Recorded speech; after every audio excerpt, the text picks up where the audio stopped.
Okay, let's keep on going. So here we have 3 points, A, B, C, and they lie on a straight line. We need to show that B is the midpoint of AC. Okay, well, let's see here.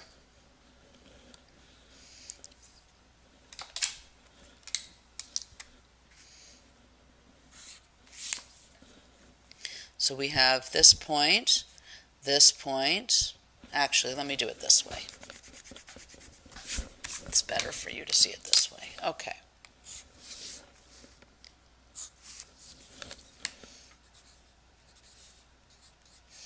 So here is, let's say, -3, 1, and that's point A, and then 2, 4 is B, and then 7, 7 is C. So here's A, B, and C. And we want to prove that B is the midpoint of AC. So we know that when something is the midpoint, we know that that means the distance from B to one end will be the distance from B to the other end, if B is the midpoint, right? Okay, well, you know we're doing distance formula or length of line formula. And of course, if you want to know the distance between here and here, and you want to know the length of the line from here to here, you know that, of course, that means the same thing. So let's see what the length is of the line from AB, and then, of course, from BC, and see if they're the same. So here we've got this, x2 minus x1, y2 minus y1, and we have, so here we're doing AB, so we're using these two. So we're going to do 2 minus 3 and 4 minus 1, which is 5 squared plus 3 squared. And that's 25 and that's 9 for a total of 34. Then we're going to find the length of BC. So let's do that here where we have some space. The length of BC. I'm going to write really small, but you'll be fine, I'm sure. y2 minus y1. And then we have here from B to C, we have 7 minus 2. 7 minus 2 squared plus 7 minus 4 squared. So 7 minus 2 is 5, and 7 minus 4 is 3, and that is 25 plus 9, which is 34, which is the same. So we have now shown, remember, you have to answer the question. And I highly recommend you reread the question at the beginning, who knows how many times, as many times as you need to. And for sure, before you finish and go on to the next question, you read the question when you finish what you think is the answer to make sure you did all the work. Show that B is the midpoint of AC. So you would write, therefore, AB in length equals BC, therefore, or not this, hold on. You would write, let's do it this way, since, upside down, AB equals BC, therefore, B is the midpoint of AC. Okay, let's do the next one. The coordinates of the endpoints of the diameter of a circle are blah and blah. Find the length of the radius of the circle. Well, what's the relationship between the diameter and the radius? The diameter is equal to double the radius, or the radius is equal to half the diameter. So we need to find the length of the diameter and then cut it in half. Okay, we can do that.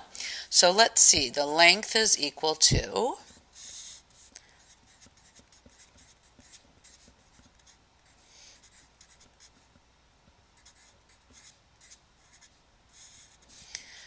and then we plug it on in. So we have 3 minus minus 3.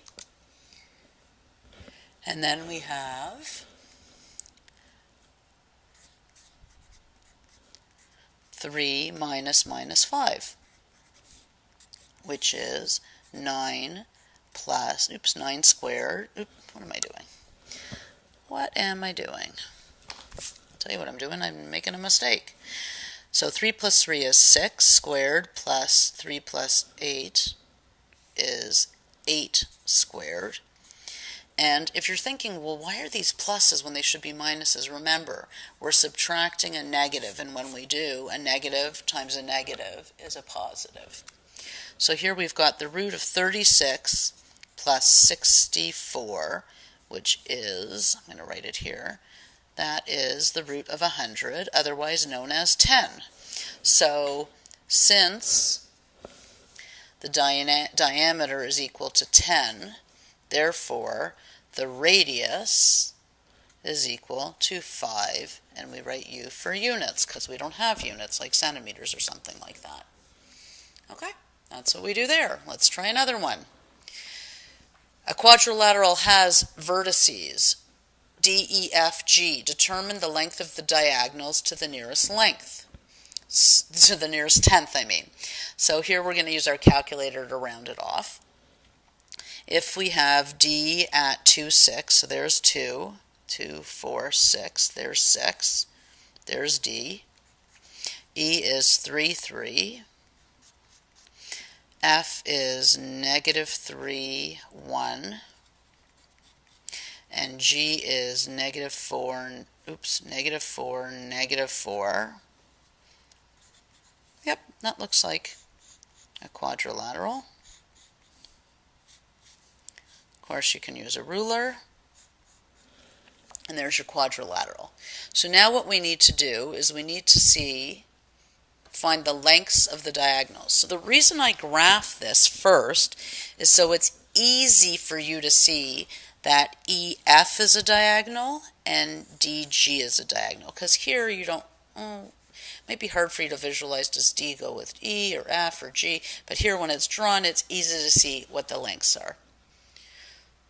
So now it's your turn to, hang on a second, let me just see something. 2, 6, 3, 3, negative 3, 1, and I made a mistake. I made a mistake. Oh, don't kill me, I made a mistake. Hang on. Did you catch it? You might have caught it before I did. This is negative 4, 4. This is negative 4, 1, 2, 3, 4. There, it's still a quadrilateral, but now, oops, that 2 I need there. Okay, so here we've got that, that, that, and that. So I'm going to tell you how I caught my mistake, so you know how you can catch mistakes too.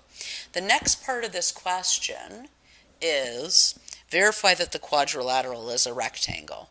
And I saw when I looked at what I had drawn that that was not a rectangle. So I knew I had made a silly mistake. So what did I do? I reread the question, and then I saw, ooh, I plotted negative 4 and negative 4 instead of negative 4, positive 4. Right? I went down 4 instead of up 4, which made a massive difference.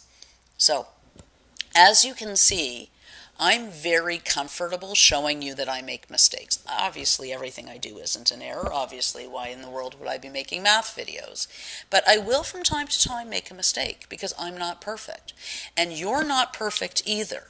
So be forgiving of yourself, but pay attention so you can learn from your mistakes and do things correctly. So here, you're going to determine the length of diagonals to the nearest tenth, I did it again, and then you're going to verify that this is a quad.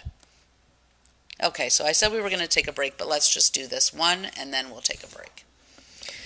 So here, we're going to go that diagonal, and then that diagonal. So we need to do the length of EG, and then we need to do the length of DF, and we need to determine the length of the diagonals. Okay, so first we'll do the algebra here, x2 minus x1. Actually, it's more arithmetic than algebra.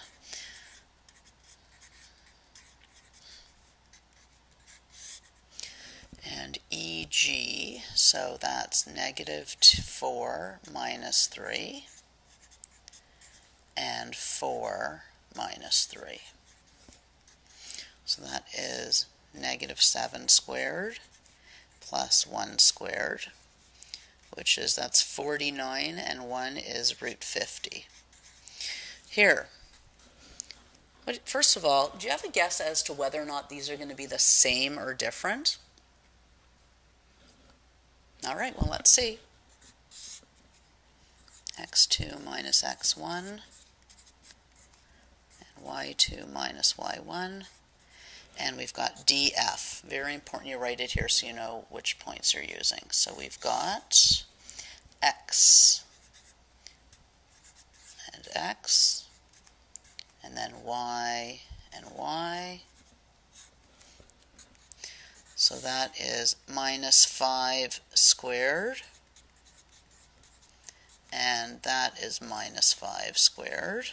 I think you could probably already see where we're going. That's 25 plus 25, which is root 50. So let's see. So on our calculator, we're going to look at our calculator because the question says determine the lengths of the diagonals to the nearest tenth. So we can see that they're the same. And in fact, this is a law of geometry, a feature of rectangles, that all rectangles, so that means opposite sides are equal in length, and all four corners of the, or vertices, have 90-degree angles. Their diagonals not only are equal in length, but they bisect each other. So this line cuts these two into two equal line segments, and this line cuts these two into two equal line segments. But this is what we're exploring and learning right now. So we've got here, and we've got, let's see here. So the lengths are equal to the nearest. I'm putting a dot over my equal sign. You know that means rounding. When you put a dot, we're writing approximately. So I'm writing to 1 decimal is 50 point, oops, what am I doing? 7.1 equals approximately 7.1. Okay, so verify that the quadrilateral is a rectangle. So how do we do that? Well, we verify that something is a rectangle when we can show what we just said, that the opposite sides are equal in length, that each of the vertices has a 90-degree angle, and another way of doing it actually is that the diagonals are equal in length, which these are, but they are also for a square. So what we would need to do, which I don't have room here, but I'm going to ask you to do it, I'm just going to write down what to do, is you need to find that opposite sides are equal in length. So you have to find the length of this, length of this, length of this, length of this, and make sure those two and those two are the same. And then you also need, actually that's all you need to do. Another thing you could do if you wanted was you could find the slope of this and make sure that they are negative reciprocals of each other. Okay, that's for you to do. Have fun.